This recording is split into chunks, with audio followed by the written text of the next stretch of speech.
I don't know. I don't know. I don't know. I want to say no, like, but I said no with Drake and Meek. Like, I just couldn't understand why Drake would even make up with that guy. Like, Meek is the reason why so many people have doubted your legacy. Like, the dude said you're using ghostwriters.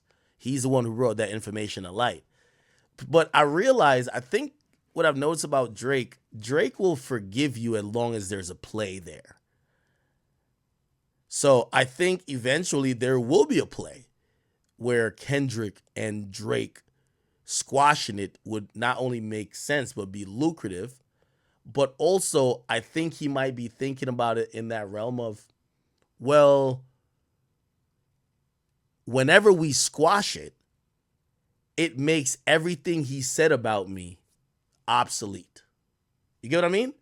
Because Kendrick is saying, keep the family away from him. He's a pedophile. He's going to jail. This guy, he only likes A minor, right? If Kendrick becomes cool with him again and you see them on stage dapping it up, yo, shout out to this guy. We went at it one time in hip hop, one of the best rap battles ever. I respect him. And they drop a song together, say they go on tour. Yeah, it makes everything like the song will still sting. It's like Ether, right? Even after Jay Z and Nas made up, Ether still stings, right? Like, so you have like a Family Matter, well, not Family Matters, Not Like Us. That's still gonna be like, yo, it is that. But I think it will help change the narrative, right? So I could see Drake potentially, not at this moment, clearly, not now. And obviously, I think Drake would only squash it under one condition. The condition would be that Kendrick's career doesn't go pew and goes completely up. I don't think Drake would squash a battle where he's seen as the little nigga or the guy getting a little niggered.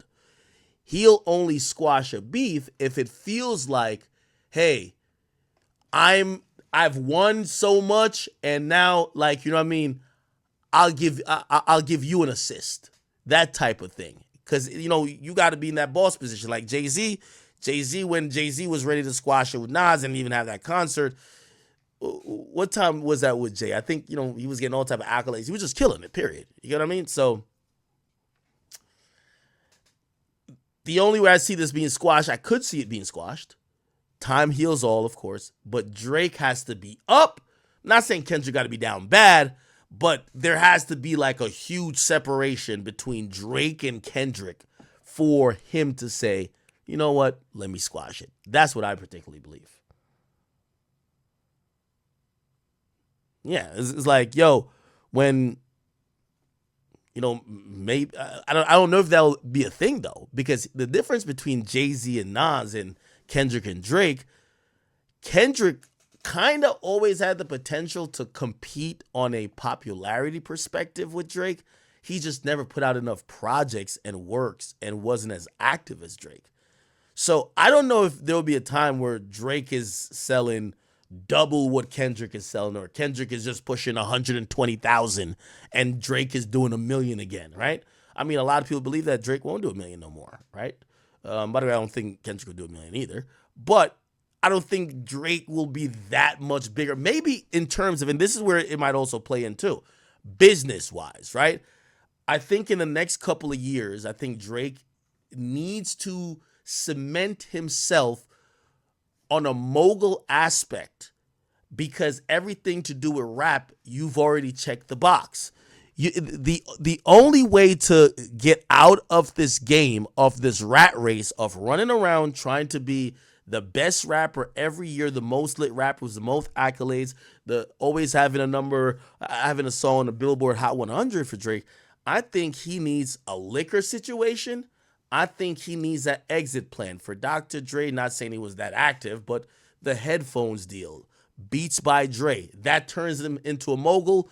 Now it gets him off that rat race, right? For Jay-Z, obviously, you know, he had a label that was kind of like pretty decent, but of course, the champagne, cognac, Douce, Rock Nation Sports, Rock Nation period. that's what kind of got him off of. You'd be like, oh, okay. I think Drake needs that play. I know he has like a wine. Is it a wine or a whiskey? I think he has a whiskey. That shit is not that, bro. You know what I mean? He needs one of those that puts him into, oh, Drake is worth $10 billion. And respectfully, when you're not worth $10 billion, yeah, he beat me in a rap battle. You could make peace with him, right? Because you're just so much winning that life. You're worth $10 billion in one of the most lucrative things ever, or you own an NBA team or something. And now you could book Kendrick Lamar to come perform for your NBA team. Like that makes it feel like, oh, okay, Drake is still like the guy, right? That's the way they squash it. But as long as they're competing for that who's the better rapper now thing, and also the lasting effects of, certified lover boy, certified pedophile, what? No. You can't be cool with that nigga right now. Not right now. But time does heal all. So I actually agree that this would happen at a certain point. And I also do believe that this is going to be predicated on both individuals' ability to never run into each other, for their people to never run into each other, for violence to also not happen. You get what I mean? All right. All right. What else going on in this bitch?